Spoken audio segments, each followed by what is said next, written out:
Hey fellow wargamers, just feeling really hyped for the upcoming Halo Flashpoint by Mantic Games and decided to finally give this game a shot while I wait. Even though the game didn't quite make it to legendary status, these miniatures deserve some love. Let's get our brushes ready. Buckle up, seal blast doors, and make sure fire control for the main cannon is online, because this is Halo Fleet Battles by Spartan Games. But first, let's dive into the fascinating story of a tabletop game that soared like a pelican dropship and then plummeted like a banshee.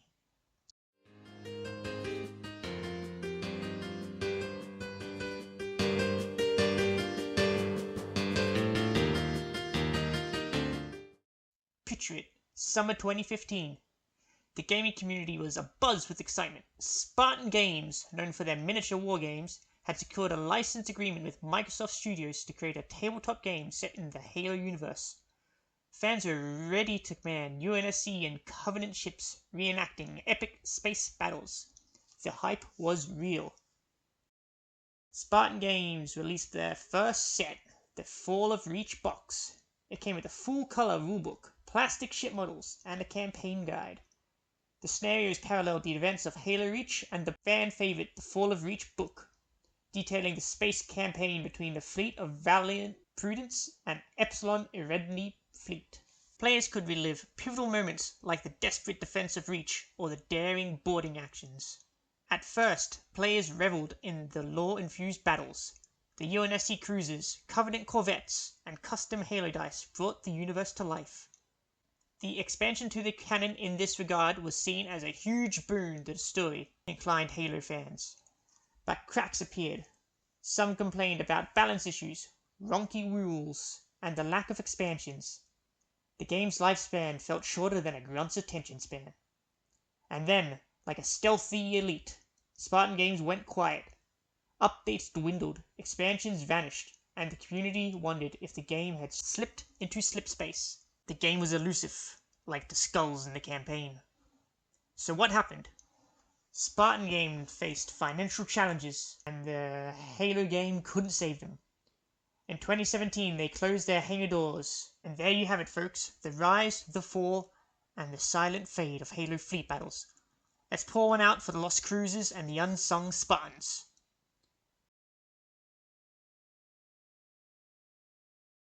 On to actually painting ships from Fleet Battles. First things first, pick your side, UNSC or Covenant. Whether you're a fan of sleek UNSC frigates or menacing Covenant cruisers, there's a ship for you. I obviously chose the UNSC because I'm not some hinge-head loving freak.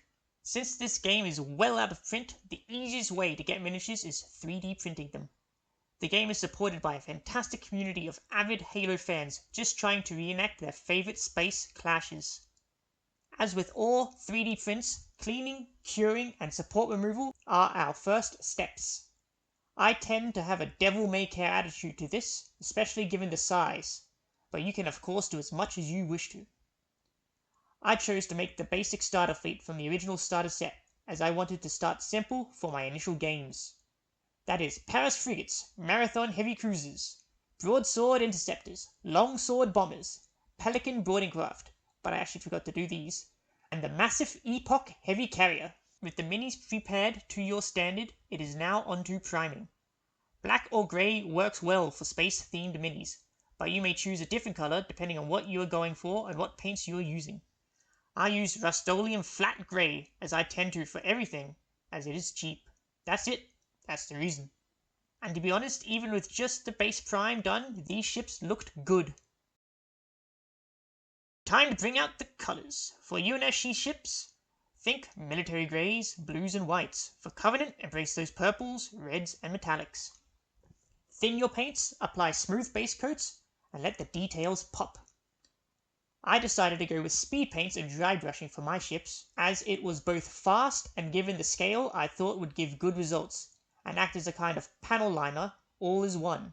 I first used Vallejo dark grey on the underside of all the ships except the Epoch, to give a sense of shadow on the bottom side of the ships. I decided the Epoch was large enough that it would naturally cast its own shadow. I used a simple dry brush technique for this. Then, onto the tops. I used a much lighter dry brushing on the top using Vallejo sky grey, to act as both a simple weathering and an edge highlight. With this done, I went on to speed painting. I used Army Painter Runic Grey on all the ships except the longsword, which in my mind will always be the dark black we see in Halo 1 and 3. Speed paints are generally easy to use, just make sure to shake the bottle thoroughly. Load your brush with those speed paints. One coat should be sufficient, as these paints provide base color, intense shading, and highlighting effects all in one, and in my case, panel lining. Most importantly, apply smoothly, and don't go over areas until they are fully dry. For the longsword, it is much the same except I used Grim Black. Once that has all fully dried, I went back and re-dry brushed the tops of all the ships, but a fair bit gentler. By dry brushing gently over the top, more controlled highlights are made. This technique adds depth and highlighting, and it's like adding a touch of light to emphasize edges and details. Those engine thrusters and windows need some love. Paint them with bright yellows or blues. I used blues for my UNSC ships, except once again the longsword with its Halo 1 red engine glow. I transitioned between Vallejo bone white, electric blue, then fluorescent blue on the larger ships, the Marathon and Epoch, but settled for just a dab of electric blue for the smaller ships. It was much the same for the longsword, except it was scarlet red and fluorescent red.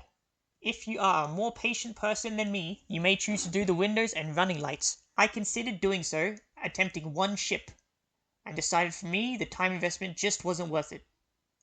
I settled for just the bridges getting a white and the Epoch's lower hangers getting an electric blue with a white edge highlight. I also used electric blue on the cockpits of the bombers and interceptors. After this, I then used a metallic pen to do some select highlighting and finishes on key areas of the ships. A few tips for this. Avoid overload. Be mindful not to overload the miniature with metallic ink. Less is often more. Test on a scrap piece first to get feel for the pen's flow. The ink tends to stay wet for much longer than the acrylic paints, so be mindful of that as well. Controlled highlights. Use the metallic pen to highlight raised areas. Focus on edge, rivets, and details. Apply the pen with a steady hand to create controlled highlights. You may also consider using a hobby knife to carve a more adequate tip for your pens if you desire. Smooth base coat. Start with a smooth base coat. If your miniature is primed, even better. The smoother the surface, the better metallic effects.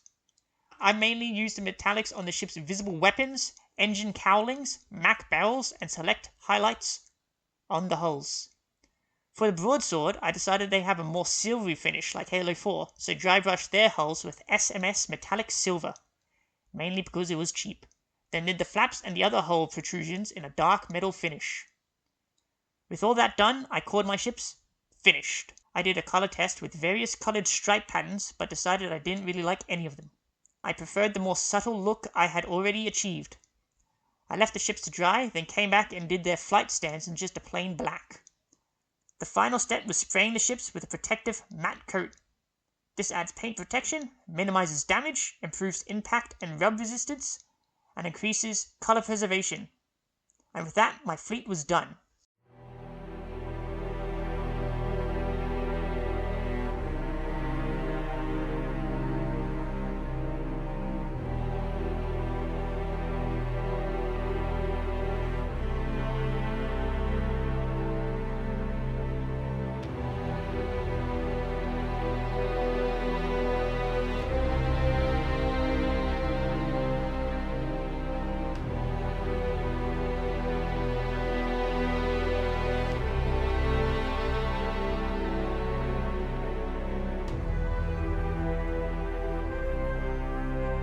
There you have it, fellow painters. My fleet's done. Our little tribute to Halo Fleet battles, and satiating my need for Halo war games. Even though the game sailed into the sunset, these miniatures keep the spirit alive, as do the great fans, creating 3D models and playing the game regularly. Share your progress with me. Tag me on socials if you want to share your epic Halo fleets. Until next time, keep painting, keep gaming, and may your dice always roll crits. If you enjoyed this video, hit that subscribe button, ring that notification bell, and remember, whether you're a Spartan or a Sangheili, keep the spirit of gaming alive. See you in the next video.